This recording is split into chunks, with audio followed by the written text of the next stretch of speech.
விளக்கத்தை கொண்டு வந்தேன். அதுக்கு முன்னாடி என்ன சொன்னேன்?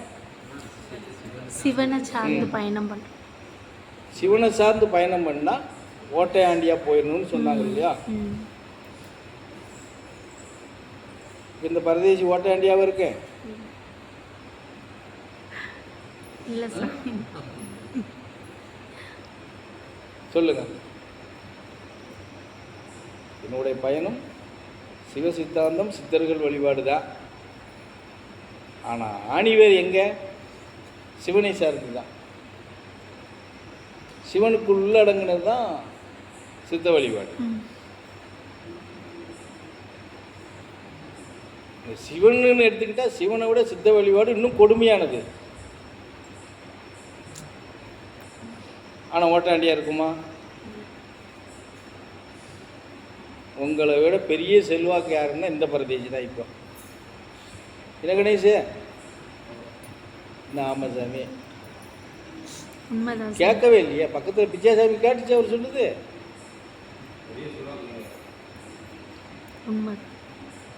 என்ன செல்வாக்கு?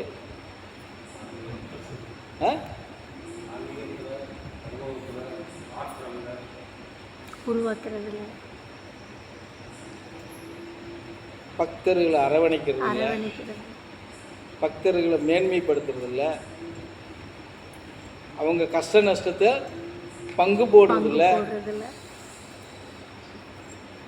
புரியுதா? அப்ப நான் செல்வேந்திரன் தானே. உங்க செல்வேந்திரன் வேற.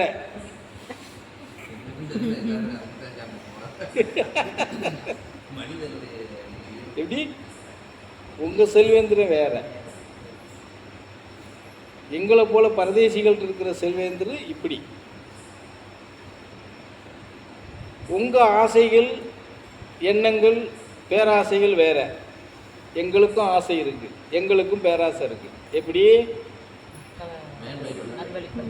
நிறைய பக்தர்கள் வரணும், நிறைய பக்தர்கள் ஆன்மீகத்தை கற்றுக்கிறணும், வரக்கூடியவங்களை எல்லாரும் நம்ம நல்வழிப்படுத்திடணும்.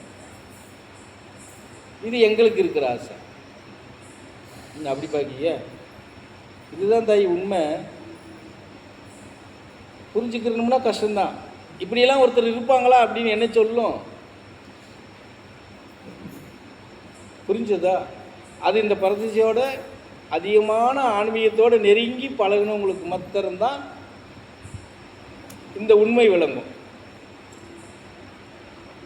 வந்துட்டு சாமிக்கு வணங்கிட்டு பூஜையில் கலந்துட்டு தூரமாக உட்காந்துட்டு போகிறவங்களுக்கு இது புரியாது.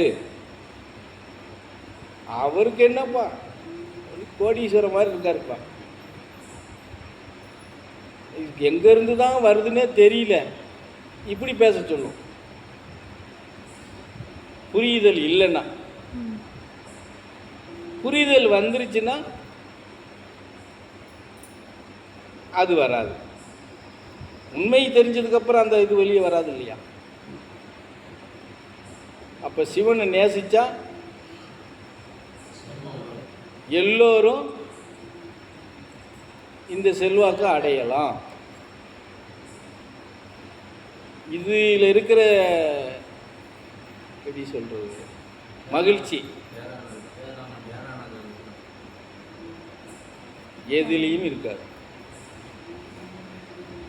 நீ கோடி கோடியாக முன்னாடி அடுக்கி வச்சுக்கிட்டு இருந்தாலும் சரி, மகிழ்ச்சி இருக்குமான்னா இருக்காது. முன்னாடி 100 கோடி அடுக்கி வச்சுருந்தால் எப்போ நம்ம கழுத்தை எவன் அறுத்துட்டு போயிடுவானோ அப்படிங்கிற பயம்தான் இருக்குமோ தவிர அமைதியோ மகிழ்ச்சியோ இருக்குமா அப்படின்னா இருக்காது. இது ஒன்று. ஆன்மீகத்துக்குள்ளே சிவனை நேசித்து ஆன்மீக பயணத்துக்குள்ளே நீ உள்ள பயணம் பண்ணிட்டால், ஒரு குடும்பத்தில் இருக்கக்கூடிய நபர்கள் கணவன் மனைவி இருவரும் சேர்ந்து பயணம் பண்ணால் ரொம்ப மகிழ்ச்சி. காலதாமதங்கள் சிறிய காலங்களுக்குள்ளேயே அவங்களுடைய வளர்ச்சிகளை கொண்டு போயிடலாம். அவங்க வாழ்கிற காலம் ஃபுல்லாக சிவனோடு சார்ந்து சித்தாந்தத்துக்குள்ள ஐக்கியமாகி பயணம் பண்ணி அவங்க காலத்தை நிறைவு செஞ்சிட்டாங்கன்னாலும் அவங்களுடைய பின் வாரிசு சன்னதிகள் இருக்காங்க இல்லையா, பின்வாரிசு சன்னதிகள் 7 தலைமுறைக்கு நீங்க நினைச்ச செல்வேந்தர்களா வாழ்வாங்க. எப்படி?